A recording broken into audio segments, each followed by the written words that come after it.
Si. Shalom à toutes et à tous, on se retrouve grâce à Midreshet Yehuda Manitou. Comme chaque jeudi, on est en avec le Rav Shmuel Ouziel et on va parler de Moshe Rabbeinu pour ce nouveau livre, le livre de Devarim, avec un éclairage du Rabbi de Lubavitch. Bechavod Rav Ouziel, vous pouvez ouvrir votre micro, vous nous entendez? Non. Vous m'entendez, vous autres, oui? Oui, Oui. on vous Ok, entend. alors on va voir ce que Rav Ouziel, je le vois à l'écran, mais je l'entends pas. Alors, Rav Ça y est, Ouziel, vous c'est le de vous recevez? devez m'entendre maintenant. Ça y Oui, je est, vous j'ai entends. ouvert le micro. Vous m'entendez maintenant? Vous m'entendez Bechavod, maintenant? c'est parti. OK. Az Erev Tov. Ce que l'on va faire aujourd'hui, c'est qu'on va effectivement essayer d'étudier. Il n'y aura pas de texte parce que le texte du Rabbi de Lubavitch est très long et que je ne veux pas, disons comme ça, passer trop de temps à étudier le texte lui-même. Mais ce qu'on va faire, c'est que je vais vous exposer ce que le Rabbi de Lubavitch dit lui-même.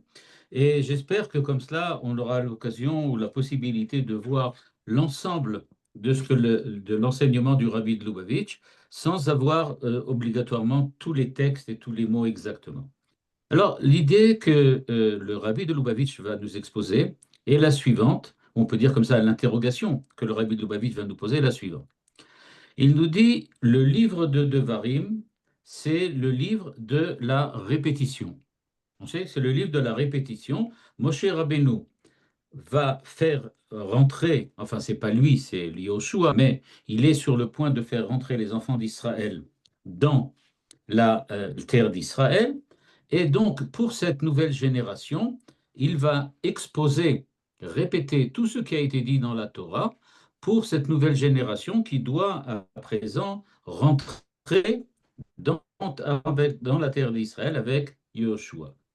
Et pour commencer ce cinquième livre de la Torah, qui est donc au fond une longue allocution de Moshe, euh, il va, au lieu d'offrir une bénédiction solennelle ou bien quelque chose comme, je ne sais pas moi, un discours d'intronisation, un discours d'entrée en terre d'Israël, etc., comme nos politiciens savent le faire très très bien, enfin surtout leurs aides. Et donc, par quoi il commence? Il commence par une série de reproches et une série de rappels de ce qui s'est passé durant la période du désert. Il rappelle la faute des explorateurs, il rappelle le fait qu'ils se sont plaints de ne pas avoir eu à manger, qu'ils n'ont pas eu, ils sont plaints de ne pas eu à boire, etc., etc. Il passe en revue, on peut dire, tout ce que les enfants d'Israël ont fait de plus ou moins négatif durant la période dans laquelle ils étaient dans le désert. Mais si véritablement il s'agit de quelque chose comme un rappel historique, la première question que pose le rabbi de Lubavitch est, oui mais d'accord, tu veux rappeler aux enfants d'Israël ce qui s'est passé. C'est très intéressant, sauf que ça n'a aucun intérêt. Pour la bonne raison que la plupart des enfants d'Israël qui sont là devant toi ont déjà vécu ça. Ils le savent. Alors, c'est pas que ça s'est passé il y a 2353 ans. Ça s'est passé il y a 20 ans, 30 ans, ça dépend de l'âge des personnes qui sont devant lui. Donc, tout le monde a entendu parler de ça. Alors, on voit que Moshe Rabbeinu rappelle la faute des explorateurs en disant, rappelez-vous ce qui s'est passé à Dizahav, pour dire, rappelez-vous la faute du veau d'or. Mais tout le monde a entendu parler de la faute du veau d'or. Même si on est un petit peu bouché, on n'est pas bouché à ce point-là. C'est clair que tout le monde se rappelle de ce qu'ils ont passé. Et alors pourquoi donc le rappeler? Et à partir de cette question, le rabbi de Lubavitch, et c'est là qui va beaucoup nous intéresser effectivement aujourd'hui, c'est qu'il nous dit dans son analyse, en fait, c'est véritablement l'épisode le plus important de la Torah. Quand je dis pas, c'est pas dit du livre de Devarim ou de la paracha de Devarim. Le rabbi de Lubavitch va beaucoup plus loin. Il nous dit, c'est l'épisode le plus important de la Torah parce que, vous allez le voir, c'est une véritable interrogation sur la nature de la parole, sur la manière dont on transmet la parole, sur la manière dont on enseigne, sur la matière dans laquelle on éduque. C'est-à-dire, nous dit le Rabbi de Lubavitch, c'est pas du tout ce qu'on va expliquer maintenant et ce qu'il va nous proposer comme explication. Il nous dit c'est pas du tout quelque chose qui a rapport à l'épisode de l'entrée dans les enfants d'Israël en Israël, mais c'est l'essence même de la pédagogie. Et on sait véritablement ce que cela représente pour nous, puisque nous, par hypothèse, le peuple d'Israël est celui qui vient effectivement être éduqué grâce à la Torah. Moshe s'appelle Moshe Rabbeinu, comme Manitou le rappelait des centaines de fois. Il dit Moshe Rabbeinu, c'est celui qui nous enseigne. Or, nous dit le Rabbi de Lubavitch, cette paracha, cet épisode particulier, c'est véritablement ce qui va faire l'ensemble de l'enseignement de la Torah par la suite. Le Sefer Devarim, c'est l'exemple de comment enseigner, comment éduquer, comment transmettre, comment parler. Donc, véritablement, nous dit le Rabbi de Lubavitch, ce n'est pas un épisode sur lequel on peut faire l'impasse. On est obligé de comprendre, de lire ce qui se passe dans le livre de Devarim. Parce que le véritable testament, on pourrait dire, de Moshe Rabbeinu, ce n'est pas le contenu de ce qu'il va nous dire. Parce que, comme je l'ai dit tout à l'heure, les enfants d'Israël, quand ils ont entendu ce qu'il leur a dit, la première réflexion qu'ils ont dû avoir, c'est très certainement, on connaît toute cette histoire-là, il n'y a rien de neuf là-dedans. Alors, si véritablement il se passe quelque chose, c'est pas au niveau du contenu, c'est au niveau de la forme.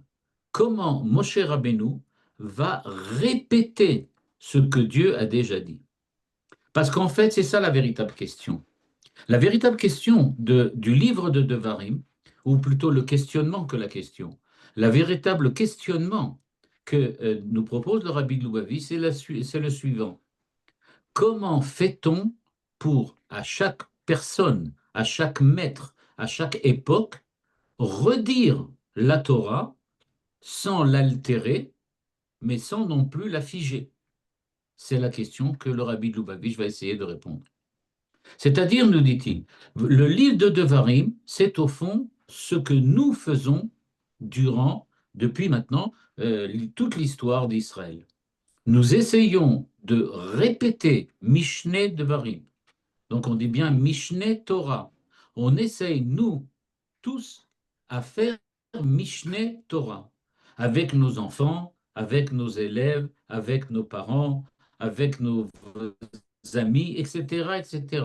Nous sommes en permanence, véritablement occupés à faire Mishneh Torah. On essaye de répéter la Torah. Et en fait, nous dit-il, vous allez rentrer en terre d'Israël, dit le Rabbi de Lubavitch. Comment Moshe s'y prend donc? Eh bien, Moshe dit en fait aux enfants d'Israël, est-ce que vous vous rappelez vos erreurs? Les enfants d'Israël ont dit, évidemment, on n'est pas fous, on sait bien ce qu'on a fait. Il dit, ok, eh bien maintenant, je vais vous redonner à vivre vos échecs. On va reprendre, là, on peut dire, à zéro. On va recommencer à revivre les échecs. Et ce qui c'était véritablement, ce que nous croyons au départ être un problème de mémoire, ce n'est pas du tout un problème de mémoire. C'est un problème de signification, de conscience. Parce qu'il y a une différence, évidemment, entre la conscience que l'on a de quelque chose et la connaissance que nous avons de quelque chose. La connaissance, c'est le contenu. Moshe Rabbeinu n'est pas là pour dire aux enfants d'Israël, je vais vous apporter la connaissance, je vais vous dire ce qui s'est passé. Ça, tout le monde le sait. Mais maintenant, le véritable problème, c'est, avez-vous conscience de ce qui s'est passé? C'est-à-dire, est-ce que vous en avez pris la dimension, la signification, la taille, on peut dire la dimension? Est-ce que vous avez bien véritablement compris ce qui s'est passé? Et donc, Moshe Rabbeinu ne répète pas dans le livre de Devarim ce qui s'est passé pour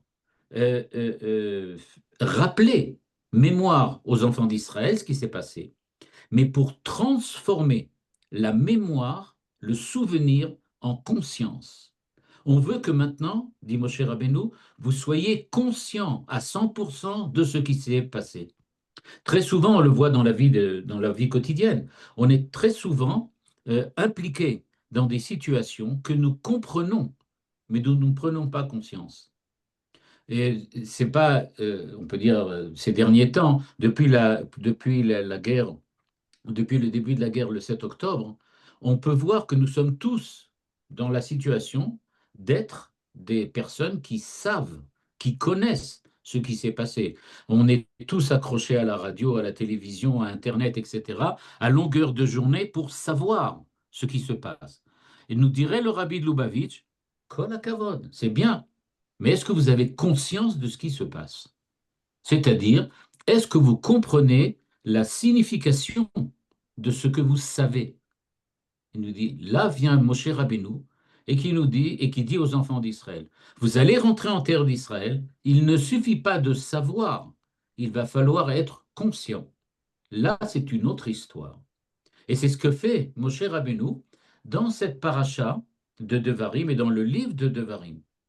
Et donc, il dit aux enfants d'Israël, c'est pas ce qu'on dit qui va importer, mais c'est ce que la parole va produire chez vous. C'est-à-dire, dit le rabbi Lubavitch, Moshe Rabbeinu enseigne aux enfants d'Israël, vous savez que ce n'est pas ce que je vais dire qui est véritablement important, on peut dire comme ça, par le sens des mots que je vais utiliser, mais c'est qu'est-ce que les mots vont provoquer chez vous. C'est-à-dire, quand vous écoutez la radio, la télévision, Internet, etc., et que vous écoutez un épisode de ce qui vient de se passer durant la guerre actuellement à Gaza ou ailleurs, ce qui est véritablement important, dit Moshe Rabbeinu, c'est qu'est-ce que ça provoque chez vous. C'est ça qui est important. Qu'est-ce qui vous construit? Alors évidemment, je vois tout de suite là dans les visages des gens qui disent, oh là, mais alors, ce que ça provoque, à part la dépression, la tristesse, la colère, etc., ça provoque pas grand-chose. Eh bien non, c'est ça justement. C'est justement ça que mon cher Rabbeinu veut nous dire. Il veut nous dire, ok, tout ça c'est bien vu, mais il faut que la parole, c'est-à-dire le fait que vous ayez entendu les informations, par exemple, dans le cadre de la Torah ici, on parle de la parole de Moshe, ce que Moshe veut, dit-il, c'est que ma parole vous fasse réfléchir. Elle vous éclaire autrement que ce que vous saviez déjà avant. Alors, vous saviez avant tout un certain nombre de choses. Maintenant, vous avez appris une nouvelle. C'est comme ça qu'on appelle ça. Okay? Chadashot, des nouvelles. On écoute maintenant les nouvelles. Ben, les nouvelles, elles ne sont pas nouvelles si je les ai toujours sues. Alors, qu'est-ce que j'ai appris de nouveau? Encore un détail? Non, mais c'est la façon dont ça va me transformer, c'est ça véritablement qui fait que la parole de Moshe Rabbeinu, dans le cas ici de la Torah, la parole de Moshe Rabbeinu va être une parole vivante. Et c'est cela que Moshe Rabbeinu veut véritablement léguer aux enfants d'Israël. Et donc nous dit-il, et c'est ce que le rabbi demande donc en fin de compte, il dit comment une parole peut-elle produire de la vérité pas en apportant quelque chose de nouveau, mais en disant à nouveau ce que l'on croit déjà savoir. Et donc, nous dit en fait le rabbi Lubavitch, regardez bien le livre de Dvarim, c'est la répétition de ce qu'il y avait avant. Alors oui, on voit. Et vous savez, il y a même des gens très intelligents, des commentateurs, des exégètes, des gens d'une finesse intellectuelle peu comparable, qui viennent et qui vous disent, regardez, si je compare ce qui est écrit dans le livre de Shemot et que je compare ce qui est écrit dans le livre de Barim, c'est pas pareil. Regardez les 10 commandements. Et tout le monde de poser la question, notamment les gens qui travaillent et qui étudient à l'université, ils ont tout de suite un grand sourire. Vous avez, on a trouvé une contradiction. Dans le livre de Shemot, dans les 10 commandements. Il y a écrit Zachor et Yom HaShabbat le Kacho. Et quand on voit Moshe Rabbeinu répéter, il se trompe. Il dit Shamor et Yom HaShabbat le Kacho.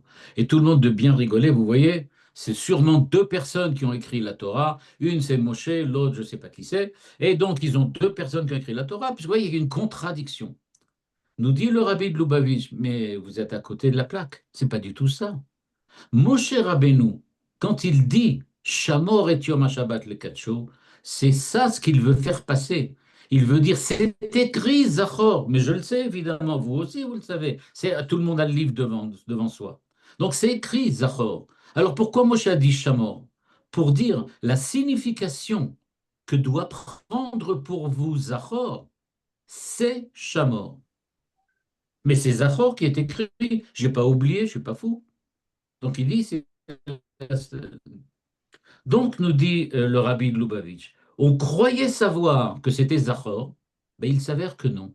On pensait que c'était Zachor, Zachor, souviens-toi. Non, c'est Shamor, garde le Shabbat. C'est-à-dire, quand on dit souvenir, se souvenir, ça veut dire garder le Shabbat. Et donc, nous dit le rabbi de Lubavitch, dans la tradition juive, nous dit le rabbi, eh bien, on le savait, on n'aime pas les nouveautés.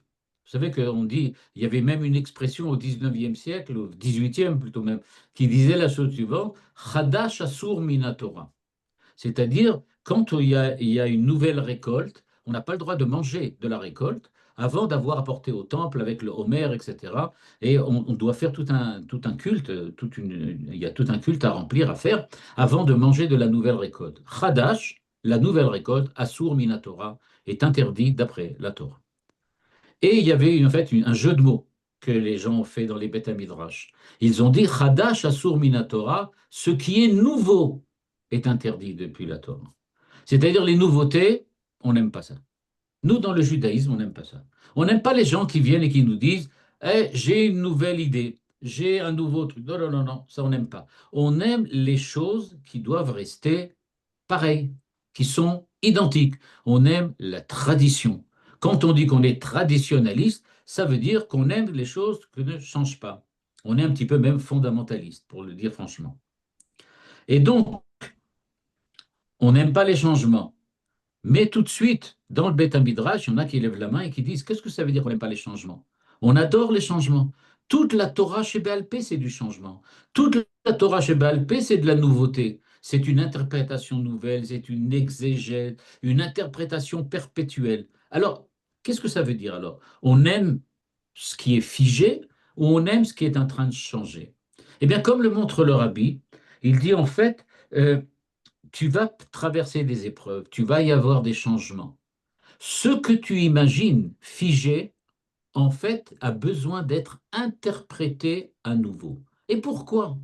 Parce que tu as changé, parce que tu as vécu une nouvelle période, parce que il y a véritablement quelque chose de nouveau qui a été introduit dans le lecteur, chez nous, qui lisons la Torah, et donc nous avons besoin de réinterpréter selon les règles de la Torah, selon les règles de la Halacha, selon les règles de la Torah chez Béal Pé, on doit réinterpréter la Torah selon notre époque, selon nos expériences.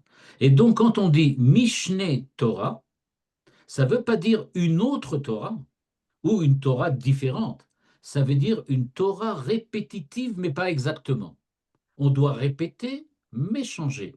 On doit répéter, mais rénover. Et donc, il faut véritablement re-exprimer. Il ne s'agit pas de changer, il s'agit de re-exprimer, mais dans un langage qui a changé, puisque un langage nouveau, puisque maintenant on sait que les enfants d'Israël vont rentrer en terre d'Israël, ils vont quitter le désert, Moshe Rabbeinu va disparaître et lui-même ne franchira pas le Jourdain, et ce sera Yehoshua qui va les accompagner. Et donc Moshe Rabbeinu leur dit, tout ce que vous avez entendu quand moi j'étais vivant, c'est la vérité, c'est la Torah. Mais maintenant, c'est Yoshua que vous allez écouter. Si c'est Yoshua que vous allez écouter, vous allez donc devoir réinterpréter dans le sens réécouter, comme si c'était Yoshua qui allait vous donner la Torah.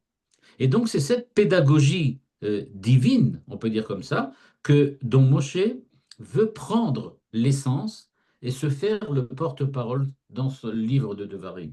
En fait, il dit, vous allez devoir euh, véritablement devenir ce que vous comprenez. Je ne sais pas si vous voyez ce que ça veut dire. C'est-à-dire, nous dit le rabbi de Lubavitch, Moshe Rabbeinu leur dit, ce que vous comprenez de la Torah doit prendre en compte le fait que vous êtes devenus différents. Et donc, vous allez devoir comprendre ce vécu que vous êtes devenu, et d'un autre côté, Le vécu va lui-même vous permettre de vous comprendre et de le comprendre. La Torah, évidemment. Donc, le message divin, véritablement, la parole humaine, il ne s'agit pas d'interprétation. Il ne s'agit pas, comme par exemple l'a dit le philosophe Kant, quand il a dit, moi, quand je regarde les livres saints, c'est ce que disait Kant, Emmanuel, je regarde avec ma raison, c'est-à-dire ma raison, mon sechel, mon intellect juge de ce que le texte dit, et s'il ne trouve ça pas logique, pas juste, pas véridique, alors je le refuse et j'essaie de trouver une interprétation qui soit plus correcte. Ce n'est pas du tout ça dont on parle ici. Le livre de Dvarim a été rédigé à la première personne. C'est Moshe qui parle. Pratiquement tout le livre. Il n'y a pratiquement pas écrit, Moshe ne dit pas Dieu m'a dit, Vayomer Hashem el Moshe les morts, etc. On ne trouve pas ça dans le livre de Dvarim. Dans le livre de Dvarim, c'est lui qui parle. Et pourquoi? Parce que il est celui qui porte la parole. Moshe Rabbeinu dit aux enfants d'Israël, vous savez comment on fait pour parler au nom de la Torah? Eh bien, la Torah doit être ton être même. Ça doit être toi. Le Moshe Rabbeinu dit, je parle en mon nom parce que je suis la Torah qui parle. C'est moi qui parle. Et alors la question, évidemment, vous avez sûrement vu ça dans d'autres cours et certainement dans d'autres commentaires. La question qui se pose est la suivante, mais qu'est-ce que ça vient faire, pas dans cette galère, mais dans la Torah? Comment se fait-il que la Torah, le Pentateuque, qui contient 5 livres, contient 4 livres de Dieu et un livre de Moshe? Moshe, c'est pas Dieu. Quand il y a quelqu'un qui dit qu'il est Dieu, bon, c'est déjà quand même beaucoup plus tard et c'est chez les autres, pas chez nous. On n'a pas, Moshe Rabbeinu dit pas qu'il est Dieu. Alors, comment se fait-il que son livre est là? Eh bien, parce que il est en train de nous enseigner comment fait-on pour continuer la Torah? Comment fait-on pour faire perdurer le message de la Torah? Eh bien, il nous dit, c'est très simple. Si tu veux reformuler la Torah pour les hommes de ton époque, mais évidemment sans l'altérer. Si tu veux donner une interprétation, mais pas une interprétation qui va la corrompre. Si tu veux apporter une facette humaine à la Torah, mais évidemment sans la rabaisser à être quelque chose d'humain qui ne serait plus divin. Donc, si tu veux à la fois lier l'aspect divin et éternel de la Torah avec l'aspect changeant et transformé de la vie humaine, comment fait-on? Eh bien, dit-il, comment fait-on? On s'appelle Moshe Rabbeinu. Rabbeinu, notre maître. Comme le disait Manitou très souvent, qui est le maître? Avot, je ne sais pas si vous vous rappelez, il parlait aussi du maître dans le sens de, il y a les Avot et il y a les Toldot. Qui est Av d'une génération? Eh bien, pour être Av, pour être un maître, pour être Rabbeinu, alors il faut être vraiment Rabbeinu, c'est-à-dire savoir reformuler pour la génération dans laquelle on est la Torah de telle façon qu'elle continue à être la Torah de Dieu, mais qu'elle soit, j'aurais pu dire, audible par les personnes, par les hommes, par les gens qui sont à notre époque. Et pour cela, il fait quelque chose de tout à fait exceptionnel, nous dit le Rabbi de Lubavitch. Il nous dit, ce que fait Moshe Rabbeinu, c'est qu'il transmet la Torah, mais que ce n'est pas lui qui parle. C'est lui quand il est Dieu, entre guillemets, évidemment. C'est-à-dire, en fait, ce qu'il fait, il efface complètement son ego pour, on peut dire, absorber la Torah, pour devenir la Torah de Dieu, pour devenir la parole de Dieu. Et quand il s'efface complètement devant la parole de Dieu, eh bien, à ce moment-là, quand il parle, c'est Dieu qui parle. Et donc, la Torah, le livre de Devarim, rentre dans le Pentateuque. Parce que c'est ce qu'il a dit, c'est ce que Moshe a dit, c'est lui qui l'a dit. Ani Omer, Ani, c'est lui qui parle. Mais alors, comment se fait-il qu'il parle au nom de Dieu? Il ne parle pas au nom de Dieu, c'est Dieu qui parle par lui. Et donc, de ce point de vue-là, on a exactement devant nous ce que c'est un prophète. Le livre de Devarim, pour ceux qui veulent, j'espère que beaucoup d'entre vous le veulent, même si on est bien d'accord, on n'y est pas tous encore là, mais ceux qui veulent devenir prophètes, l'ABC de la prophétie, c'est le livre de Devarim. C'est comme ça un prophète. C'est quelqu'un qui parle au nom de Dieu, comme Dieu, pour Dieu, à la place de Dieu, mais c'est lui qui parle. Voilà, on a véritablement quelque chose de nouveau. Le livre de Devarim va être nouveau. La preuve, au lieu de dire Zachor et Yom HaShabbat, il va dire Shamor. Mais c'est pas une hérésie. Il n'a pas dit quelque chose de faux. Il a dit véritablement ce que Dieu voulait dire. Dieu voulait dire Shamor. Seulement, il a dit Zachor. Pourquoi? C'est là qu'interviennent tous les interprètes de la Torah chez BLP. C'est là qu'interviennent tous les commentateurs pour venir nous expliquer. Alors, OK, quelle est la signification de ce changement? Pourquoi Moshe voit-il, lit-il Shamor, alors que nous, on a toujours lu Zachor? Eh bien, en fait, le rabbi de Lubavitch nous dit, Moshe Rabbeinu nous propose une lecture de la Torah qui n'est ni fondamentaliste, ni relativiste. C'est-à-dire, nous dit, la Torah ne peut prendre véritablement vie, devenir Torah chez BLP, que dans un va-et-vient permanent entre le texte de la Torah et la conscience humaine. Il n'existe pas de Torah écrite sans Torah orale. Il n'existe pas de Torah orale sans la Torah écrite. Mais alors laquelle est la bonne? La Torah écrite ou la Torah orale?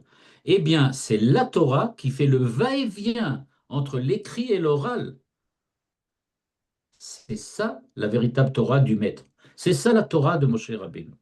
Et donc, Moshe ne se contente pas de transmettre la Torah. Parce que qu'est-ce que ça veut dire transmettre la Torah? Ben, transmettre la Torah, ça voudrait dire l'exemple suivant. Si je veux obtenir la Torah, ben, c'est revenu? J'ai l'impression que quelque chose s'était coupé. C'est bon? Ok, pardon. Et donc, qu'est-ce que ça veut donc dire transmettre la Torah? La transmettre, c'est un peu comme ça. Vous imaginez, je veux donner à boire à quelqu'un. Alors, je prends un broc avec de l'eau, je verse dans le verre et je lui donne à boire. Bon, c'est bien. Donc, ça s'appelle ça transmettre. C'est-à-dire, je prends le broc, je verse dans le verre, je donne à la personne. Nous dit le rabbi de Lubavitch, Moshe Rabbeinu nous dit, ça s'appelle le fondamentalisme. C'est-à-dire, ce que tu bois, c'est exactement ce qu'il y avait dans le broc. Pas plus, pas moins. Tu as pu récupérer la même chose. Il dit, oui, mais qu'est-ce qui manque dans le broc? Ben, c'est que l'eau, elle est morte. Elle est dans le broc. C'est-à-dire, elle ne coule plus. Ce n'est pas une source vivante.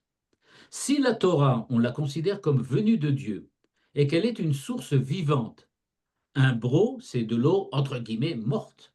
Elle ne bouge plus. Ce qu'il faudrait, c'est boire directement au robinet. C'est ça. Si je pouvais boire au robinet, à ce moment-là, je bois, je bois, je ne sais pas comment on dit ça en français, je bois l'eau directement en train de couler. Donc il dit, je ne veux pas transmettre, dit Moshe Rabbeinu, je veux enseigner. C'est-à-dire, je veux vous donner à boire, mais pas du broc, du robinet directement, de la source directement. C'est ça ce que je vais faire. Et donc, je vais être l'intermédiaire, c'est-à-dire, je vais véritablement vous permettre de vous raccrocher à la source. C'est ce que je vais faire. Je ne vais pas prendre la Torah en moi, le broc, et je vous donne ce que peux vous donner. Pas ça. Je veux que grâce à moi, que vous soyez reliés directement avec la source. C'est-à-dire, dit-il, dit le rabbi de Lubavitch, au sens fort du terme, la transmission, c'est pas de l'enseignement, c'est faire un tampon. Je reproduis exactement ce qu'il y avait sur l'élève. Je prends l'élève, je lui dis répète après moi et il répète après moi. Donc une fois qu'il a répété, il a tout dit, tout est fait. Il dit non, c'est pas du tout ça. L'enseignement, au sens fort du terme, nous dit le rabbi de Lubavitch, c'est ce que Moshe veut faire. Il veut faire, créer chez l'élève ce que l'on appelle un horizon de compréhension. C'est-à-dire qu'il veut montrer à l'élève non pas quel est le contenu du message qu'il a reçu, mais la manière dont l'élève peut se rattacher avec le message qui est passé. C'est ça l'enseignement. L'enseignement, c'est pas de dire voilà ce qu'a dit la Torah, mais de dire à l'élève voilà la méthode par laquelle tu vas pouvoir te rattacher À quoi? À la Torah elle-même, indépendamment de ce que j'en dis ou pas. Ce qui est d'ailleurs intéressant, c'est de voir que cette question de savoir comment fait-on pour enseigner a provoqué de grandes discussions, même parmi les philosophes. En effet, euh, Platon, par exemple, chez les Grecs, disait, voilà, l'écriture, c'est la perte de la civilisation. Ce qu'il faut, c'est la parole vivante. Il faut qu'il y ait un dialogue permanent entre le philosophe et celui qui vient discuter avec lui. Il faut que petit à petit, par la dialectique, l'élève et le maître, le disciple et le philosophe, tous les deux arrivent à remonter vers le monde des idées, au-delà de l'humain, au-delà de ce qui fait la petitesse de l'humain, c'est-à-dire l'écriture. L'écriture, c'est un monde mort, c'est un monde de mots. En fait, c'est par le dialogue que on arrive à se rapprocher de Dieu. Le rabbi lui dit, Moshe Rabbeinu nous a enseigné autre chose. Ce qui est écrit, la Torah qui est écrite, elle est Torah Shebirtav. C'est peut-être le niveau le plus élevé qu'on peut trouver dans la Torah. Alors, que vient faire donc alors la Torah chez BLP? Eh bien, il dit, il faut reprendre la Torah, mais pas pour monter vers Dieu, mais pour que Dieu vienne chez nous. Il faut qu'on reprenne le sens, la signification, la profondeur de la Torah Shebirtav et qu'on arrive à lui donner une dimension qui soit la dimension de la vie humaine, du quotidien de l'humain. C'est cela ce que l'on recherche. Et donc, on ne repousse pas du tout l'écrit. L'écrit, c'est extrêmement important. C'est à partir de là qu'on va véritablement recréer quelque chose dans le quotidien. Comme je le disais tout à l'heure, si vous en rappelez, Kant avait dit exactement le contraire. Il disait, moi, tout ce qui est révélé dans la Torah, je le regarde par la petite, enfin même si elle n'est pas si petite que ça, par la petite raison et par l'intelligence de mon esprit, et c'est l'esprit qui va définir ce qui est écrit dans la Torah. Évidemment, le rabbi et Moshe Rabbeinu lui disent, il n'en est absolument pas question. Ce que l'on regarde, c'est évidemment la Torah.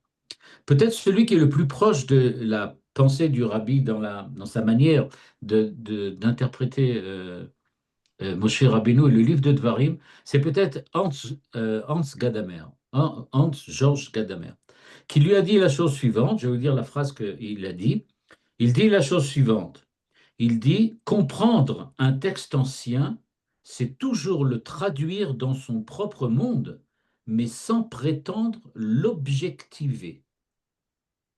C'est-à-dire, si tu veux prendre un texte ancien et tu le traduis de telle manière que ça devient des concepts, des mots généraux, des termes universaux, des concepts universaux, à ce moment-là, tu as raté.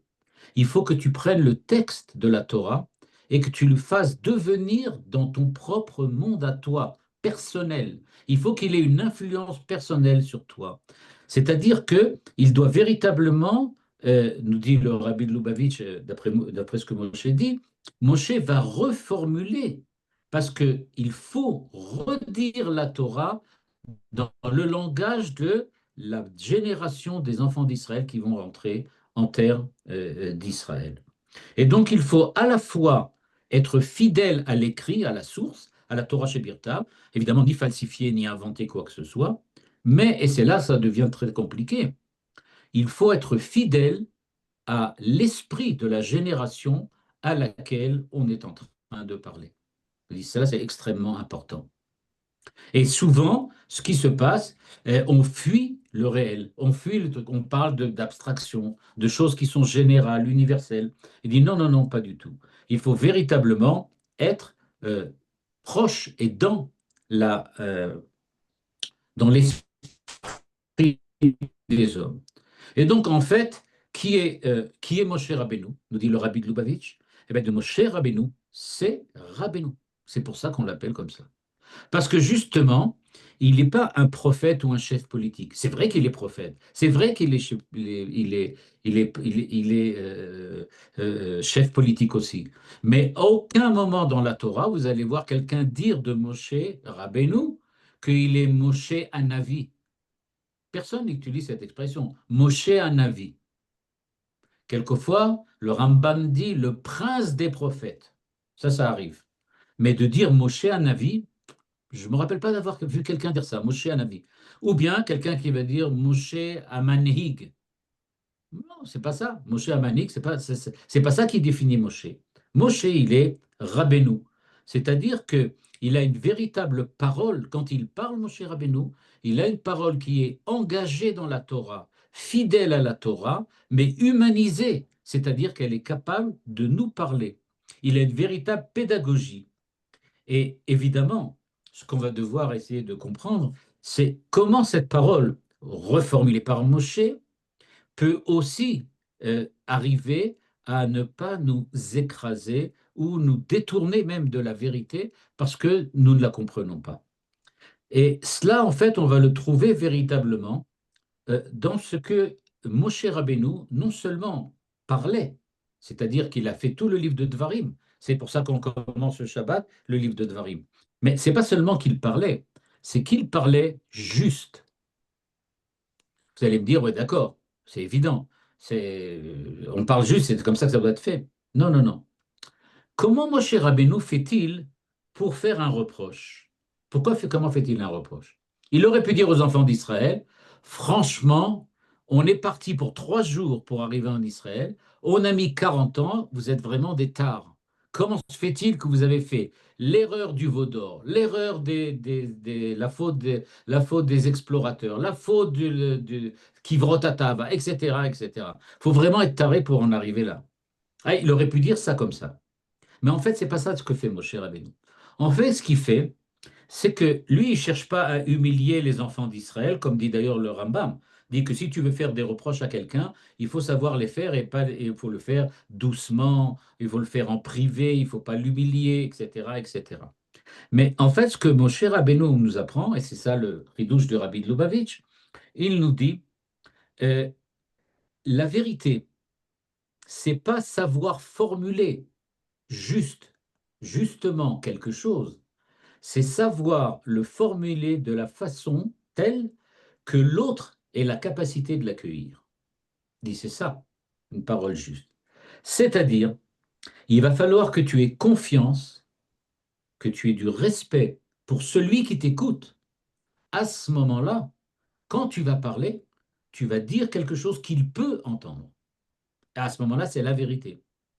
Parce qu'il se peut très bien que la vérité objective soit peut-être très éthérée, très spirituelle, très profonde. Mais si l'autre ne la comprend pas, ce n'est pas la vérité. C'est quelque chose qui ne le concerne pas. Alors comment fais-tu pour lui dire la vérité quand lui ne peut pas entendre la vérité? Ben, la réponse est très simple, dit Moshe Rabbeinu. Il faut que tu sois Rabbeinu. C'est comme ça que ça fonctionne. Si tu dis des belles phrases, j'ai eu l'occasion il n'y a pas longtemps d'entendre un rave prêcheur, c'est comme ça que je les appelle. Ce sont des rabbinim qui parlent, qui enseignent, qui font des cours, mais qui, quand ils enseignent leurs cours, ce qu'ils veulent faire surtout, c'est impressionner. Ils travaillent sur l'impression et ils veulent absolument impressionner le kahal auquel ils s'adressent. Et donc, c'est un peu comme un prêcheur qui raconte des histoires, des trucs impressionnants, et comme ça, il permet ça lui donne la possibilité d'influencer, de faire passer son message. Or, en fait, nous dit le rabbi de Lubavitch, non, non, ça, c'est pas ça. C'est pas ça la méthode. La méthode, c'est pas d'arriver à convaincre, d'utiliser toutes sortes d'artifices oratoires et toutes sortes d'artifices rhétoriques ou je ne sais quelle sorte de sophisme. Il dit non, c'est pas du tout ça. Il faut que tu aies confiance et du respect dans celui qui t'écoute pour savoir, toi, traduire dans son langage personnel la vérité de la Torah. Alors, quelquefois, aux oreilles de quelqu'un d'autre, ça peut paraître une vérité différente, bizarre. C'est ça la vérité? Non, mais on m'a toujours enseigné le contraire. C'était pas comme ça. Non, non, mais ça, c'est pas pour tes oreilles. Pour lui, là-bas, dans le Kaal, c'est lui. C'est important. C'est ça, ses oreilles. C'est pas parce que je fais un jeu de mots, une blague, machin, tout le monde rigole. C'est bon, ça veut dire que j'ai réussi à faire passer mon message. Ça aussi, c'est beaucoup. On utilise beaucoup dans ça, dans ce genre de shiurim. Alors, on fait des blagues, beaucoup de jeux de mots. j'ai assisté au cours et j'ai pas souri. Alors le rave en question m'a dit, ah, toi, tu rigoles pas à mes blagues alors? Je lui ai dit, bah, si elles étaient meilleures, peut-être, mais là, elles sont pas formidables. Je dois reconnaître, je les connais. Il n'y a rien de neuf là-dedans. Alors lui était très vexé après ça, bon, bah. Mais d'un autre côté, désolé, ça fait pas rire, ça fait pas rire. Et donc, le problème, c'est pas ça, c'est pas faire rire. Le problème, c'est pas de jouer sur, mais c'est d'arriver à trouver le langage. Et par ailleurs, ce même Rave avait des explications formidables dans lesquelles il a vraiment réussi à toucher le Kaal. Mais il n'avait pas besoin de tous ces artifices-là. Il aurait pu le faire sans tout ça. C'était une personne extrêmement profonde et qui avait énormément à dire. C'est un peu dommage qu'il ait utilisé ce genre de sophisme. Donc ici, en fait, nous dit le rabbi de Lubavitch, ce que l'on cherche est de retrouver un peu ce que disait Emmanuel Levinas quand il disait, ce n'est pas par le contenu seul que la parole est juste, mais par l'accueil qu'elle rend possible, dans totalité et infinie. Ce que dit Emmanuel Levinas. C'est-à-dire, il faut que tu puisses donner à ta parole, à ton langage, lui donner une dimension telle qu'elle soit accueillable, on va dire comme ça. Et donc, un petit peu de cette manière-là, ce qu'en philosophie on appelle la différence entre la parole objective et la parole adressée. C'est-à-dire, je dis objectivement, Dieu est un. C'est objectif, c'est-à-dire Dieu n'est pas plusieurs, Dieu n'est pas composé, etc., etc., comme la métaphysique et la philosophie et la théologie savent le développer sous toutes sortes de formes. Mais ça, c'est une parole objective. C'est pas une vérité.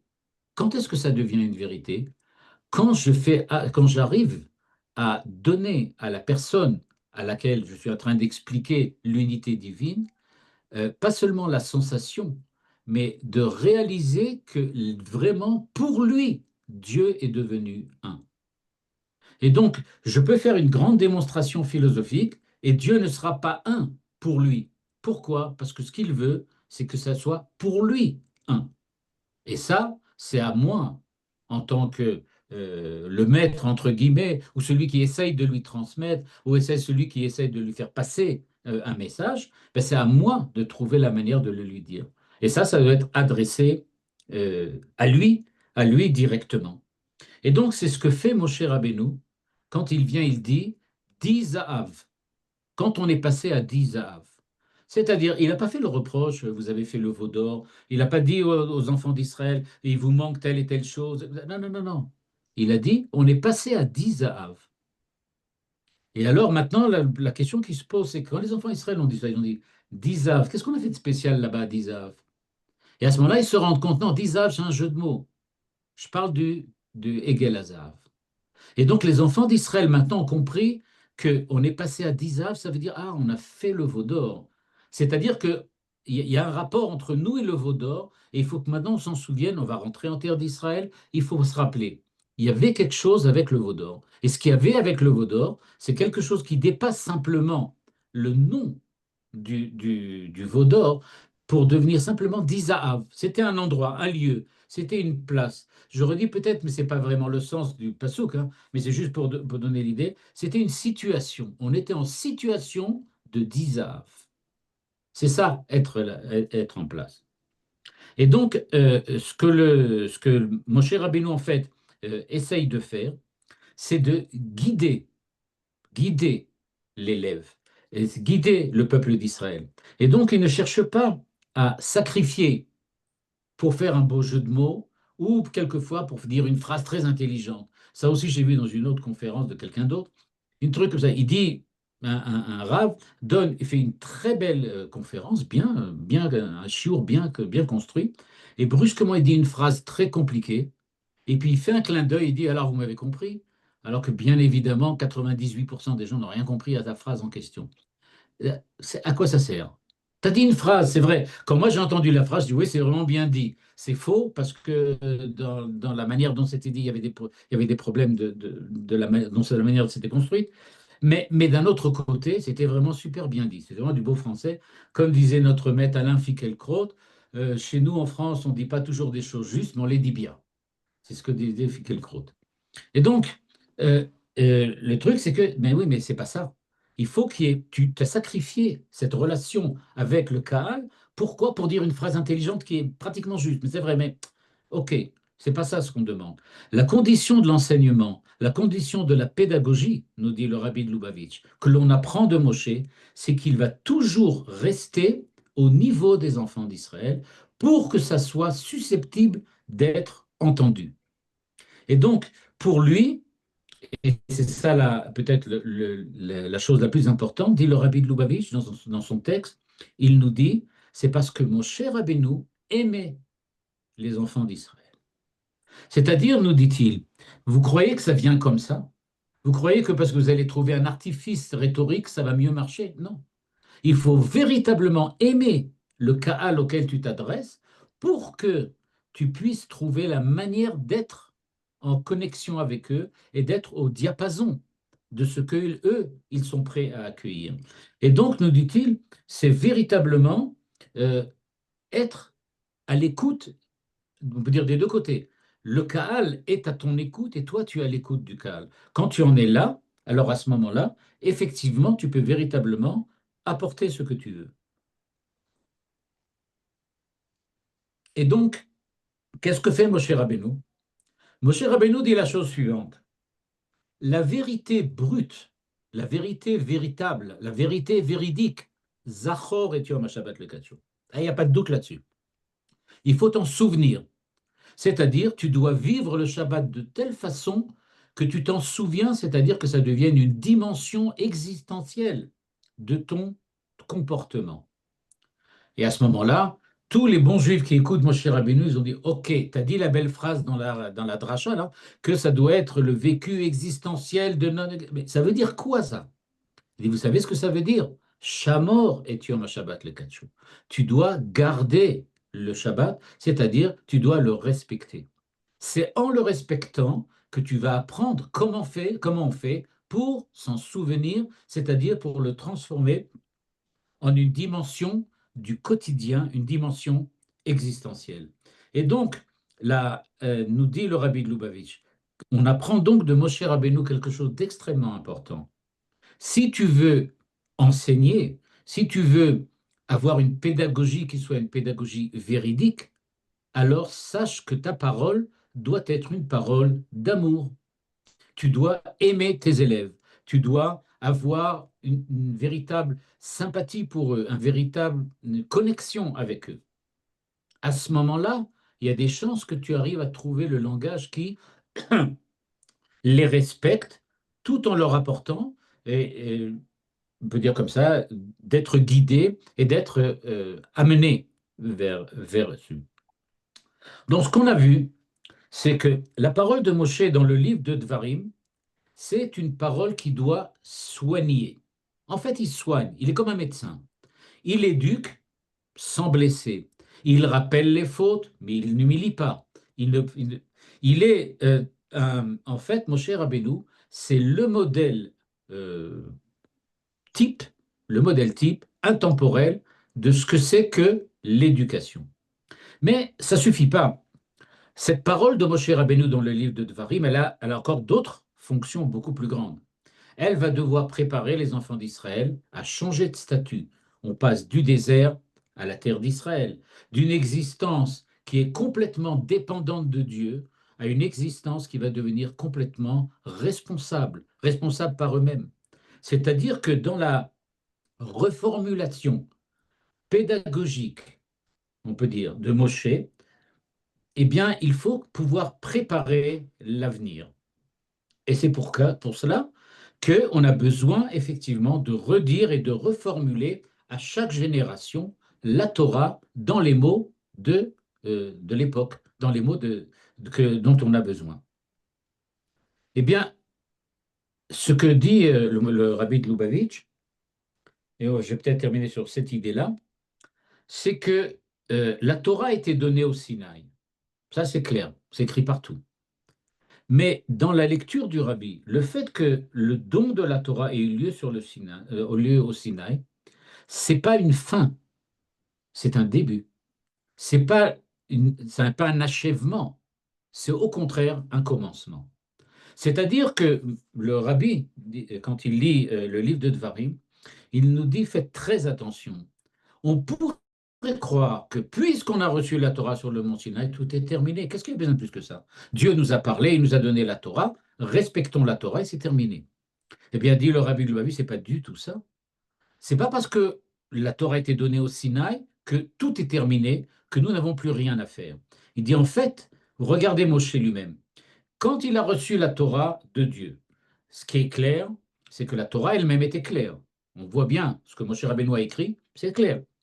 Mais d'un autre côté, après avoir reçu la Torah des 4 premiers livres, Bereshit, Shmot, Vaikra et Bamidbar, Moshe Rabbeinu ne s'est pas contenté de dire j'ai reçu la Torah, ça suffit. Non, il a dit il faut répéter.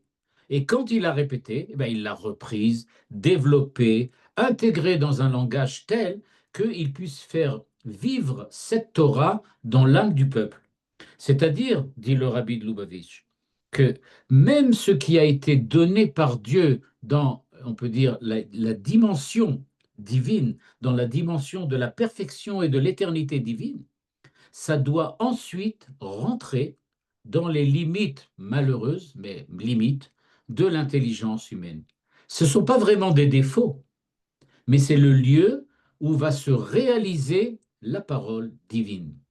Parce que Dieu, quand il nous a parlé, il a parlé dans un langage que nous étions capables d'accueillir. Il a dit la Torah chez Birtav, et cette Torah chez Birtav, elle est susceptible d'être entendue, mais elle demande un approfondissement permanent. C'est-à-dire, on ne doit pas répéter ce qu'on a dit, mais il faut savoir en prendre l'intériorité, le sens intime, et faire vivre cette parole reçue dans la génération nouvelle. C'est ce que l'on appelle Mishneh Torah.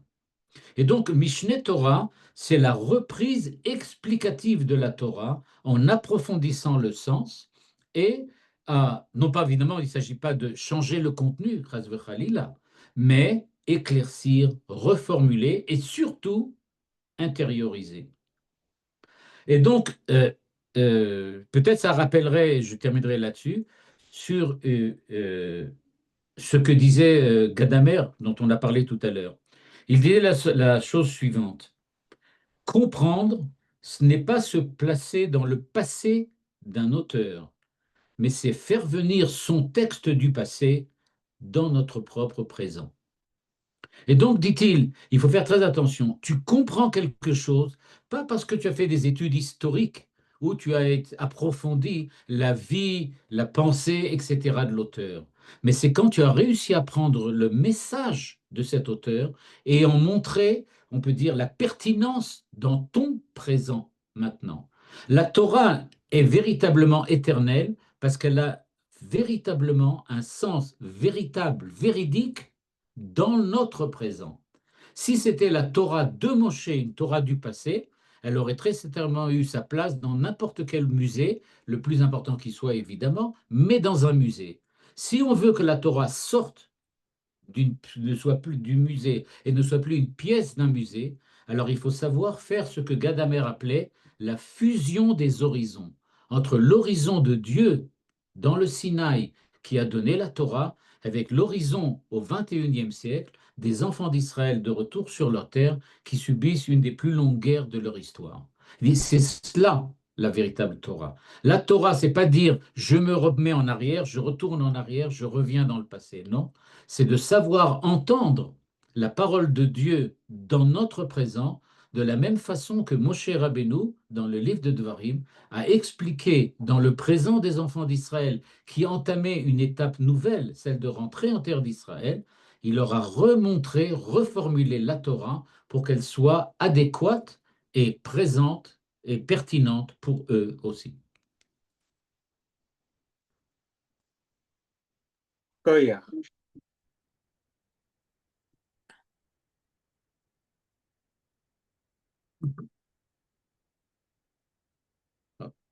Je sais pas.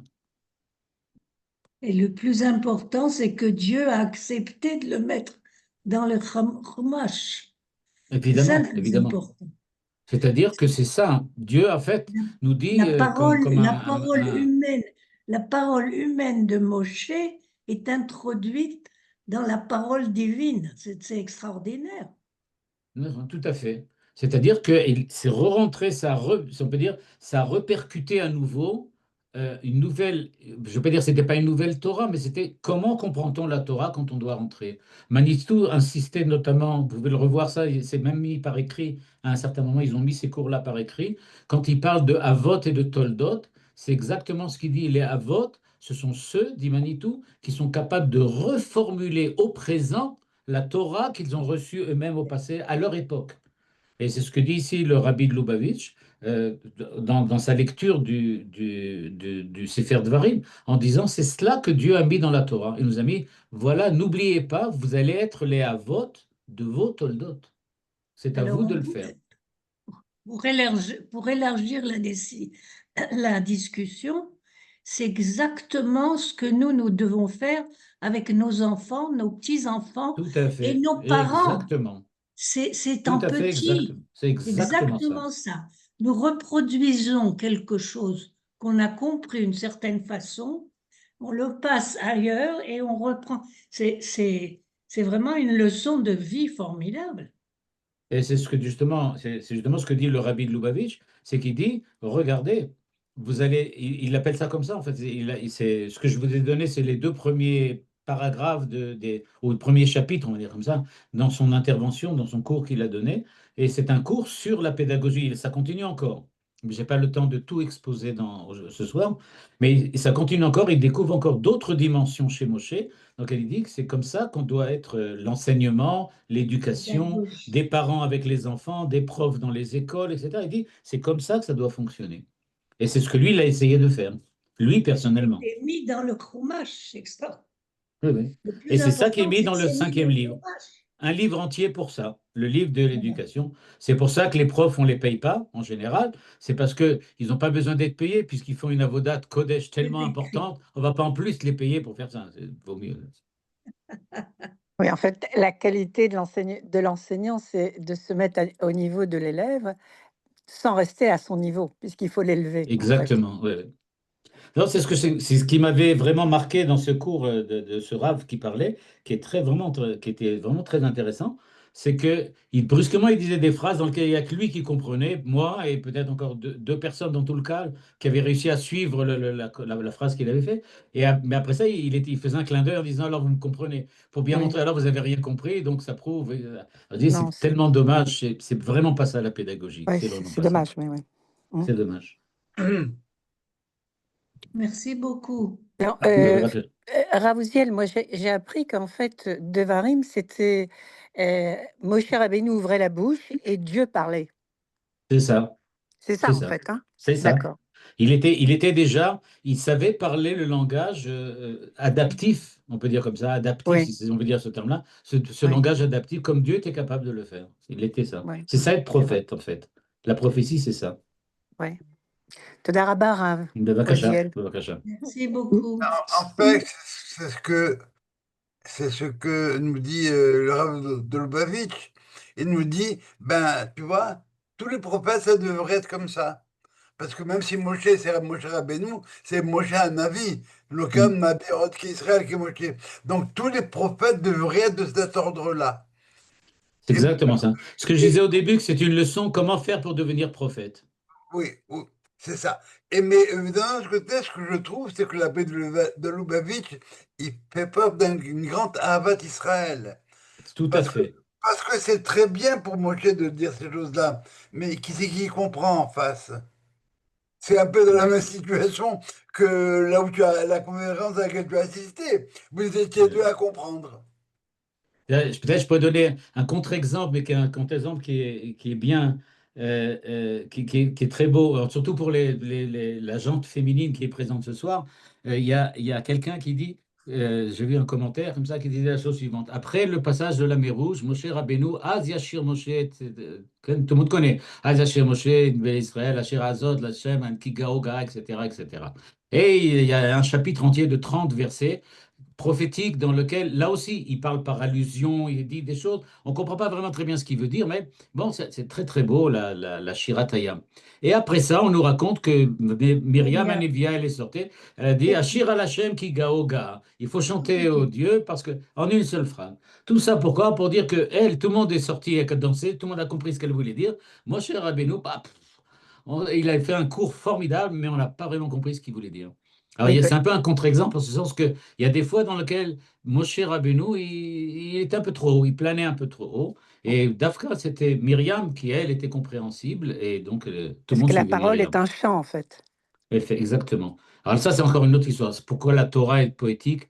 Il y a un Ouais. long développement C'est très du beau d'ailleurs, natif ouais. là-dessus. Il y a un Alors, long vous pouvez nous développement en du parler une natif. autre fois. On pourra en parler, effectivement. C'est vrai, c'est Ah une oui, c'est idée. très beau, ouais. Pour la prochaine Shira à Zinou, peut-être. Oh non, ça fait un peu loin quand même. Ouais. Merci. Sacha. Votre cours m'a fait penser au Pirkei Avot, Moshe Kibel Torah Misinaï. Exactement. Et en fait, est-ce que c'est pas Sefer Devarim qu'il a reçu là au Sinaï et qui ouvre la chaîne, non pas de la transmission, la chaîne de la reformulation de la Torah pour chaque génération, donc Je de pense que Moshe à Yehoshua, etc. Masechet Avot, effectivement, on peut dire c'est ça, c'est justement la Masechet, c'est-à-dire les enseignements de ceux qui étaient capables de faire cette reformulation. C'est ce que Manitou dit quand il explique la première Mishnah de Avot. C'est ça, ce sujet-là d'ailleurs qui parle des Avot et des Toldot. Oui. Donc il dit qu'a priori, les Avot, il y a seulement Avram, Yitzhak et Yaakov, alors pourquoi pas le truc, etc. Mais il dit bien, les Avot sont ceux qui sont capables de reformuler dans le langage du précédent. Et donc, en fait, c'est pour ça que toutes les Masechet Avot, ce n'est pas des enseignements, ce n'est pas des contenus. C'est les contenus de quelqu'un qui sait transmettre un contenu. Oui. Et c'est en ça que c'est important. C'est le Moshe de la On entend, génération. pardon? Le Moshe de la génération à chaque fois, Voilà, en fait. ce sont les Moshe de la génération. Oui. Tous, Hillel, Shammai, etc. Ce sont les Moshe de la génération. Ou les pères de la région. Pour les Avot, ce sont les Avot. Regarde, là je suis un petit peu truc parce que Manitou dit bien qu'il y a une différence entre Rabbeinu et Avinu. Quand il dit bien que Moshe, il est Rabbeinu, mais il n'est pas Avinu. Alors donc, a priori, est-ce qu'il serait Avot, pas Avot? Bon, là, chez Manitou, il faut faire attention. Mais alors, comment relier le message que transmet le père au fils, hein, dans ce contexte-là? Parce qu'il transmet ce qu'il a envie ou il transmet pour que l'autre Comme disait grandisse. très bien Manitou, il y a beaucoup de pères qui ont des enfants, mais ce n'est pas vraiment les parents de leurs enfants. C'est vrai. Tout à fait. C'est-à-dire que si, ça ne veut pas dire que quand on transmet, ça va tout le temps réussir, mais il faut savoir que des fois ça ne marche pas. Même si l'autre est prêt, même si l'enfant est prêt à accueillir ce qu'on entend, ça ne veut pas dire qu'il va se laisser convaincre. Et d'un certain point de vue, si vraiment il y a un vrai libre arbitre et que ce n'est pas simplement un jeu un jeu de rôle, alors à ce moment-là, l'enfant peut avoir aussi la possibilité de refuser l'enseignement, Tout à même fait. s'il est bien fait, bien dit. Ouais. C'est son rôle à lui et c'est son jeu à lui. C'est un peu ce que dit le Rav Kook quand il dit Tzarich le Hadesh et ta Kodesh. Oui, oui. Il faut qu'il y ait une notion de chidouche. Le rabbi de Lubavitch, il parle d'une manière, il n'utilise pas le mot chidouche, il utilise le mot chizouk. Le rabbi de Lubavitch, sans arrêt dans ce texte, il utilise le mot de chizouk, le chazek. Il faut que tu saches renforcer. C'est-à-dire renforcer, l'enseignement, le message s'est affaibli. Parce que maintenant, celui qui t'écoute, il ne comprend plus exactement ce que tu veux lui dire. Mais maintenant qu'il est capable, tu es capable de le lui expliquer de la façon dont il l'entend, alors c'est mechazek. Et tout le temps, il parle de cette notion de chizouk. Il faut être lechazek. Il faut savoir renforcer, rétablir. J'aurais dit ça comme ça. Rétablir. Très bien. Avec de bonnes répétitions. Voilà. Une bonne blague, ça marche aussi. Hein. J'ai Oui. rigolé, enfin, j'ai parlé de Rav en question. Je dis pas un bon jeu de mots s'il est bien fait. Bon, ça va. Mais enfin, il avait fait un jeu de mots du style c'est un gras, il parlait d'un homme, donc il est un ingrat, bien qu'il soit gros, bien Oh, qu'il soit maigre. Bon, ouais. alors, ingrat, maigre, bon, ça va. Ouais, non, c'est un peu. Bon, C'est petit. ouais, c'est pas. Enfin, bon. On peut faire mieux, quoi, on peut faire mieux. טוב, תודה רבה, שבת בשורות שלום. טובות שלום. et bonnes vacances pour ceux qui Merci. partent. להתראות.